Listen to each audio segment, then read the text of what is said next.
Hi, I'm Tricia with Suntegrity, and today we're going to talk about a trend that's called glass skin and how you can achieve it. So what is glass skin, you might be wondering?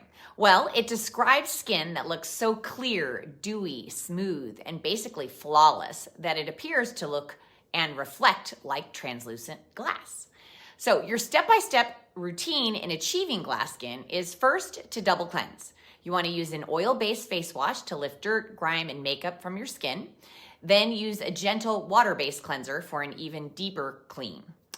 Then you want to exfoliate your skin. Sloughing off that top layer of dead skin is essential to evening out your skin texture and for getting your toners, your serums, and your moisturizers to work effectively. So if you have sensitive skin, you want to probably avoid the physical exfoliators, but you want to opt for chemical exfoliation or enzyme exfoliation because the manual ones, those work by scrubbing your skin, and that's not good for sensitive skin.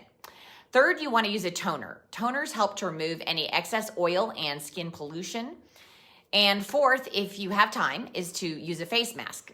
Usually 2 to 3 times a week will help boost your hydration, especially if your skin is dry and especially in winter. Fifth, you want to try an essence, which are lightweight water-based products with active ingredients that focus on brightening, hydrating, and nourishing the skin, but they're less concentrated than serums. Sixth, you want to use a serum or a face oil.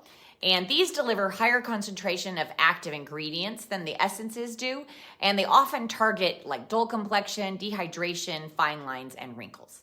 Seventh, you want to slather on moisturizer. Moisturizer is essential in locking in the active ingredients and hydration from your serums.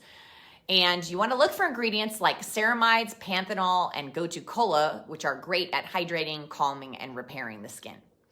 Eighth, you want to make sure that you apply an eye cream because the skin around the eyes is very thin and delicate. So it's one of the first places that show dehydration and aging. So be sure to gently tap in your eye creams versus like tugging or rubbing roughly.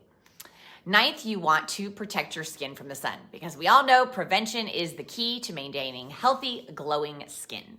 So I hope that you found this helpful and interesting, and try it out and let us know if your skin is looking glowing and glass-like. And join us next Thursday for more skincare information, tips, and tricks.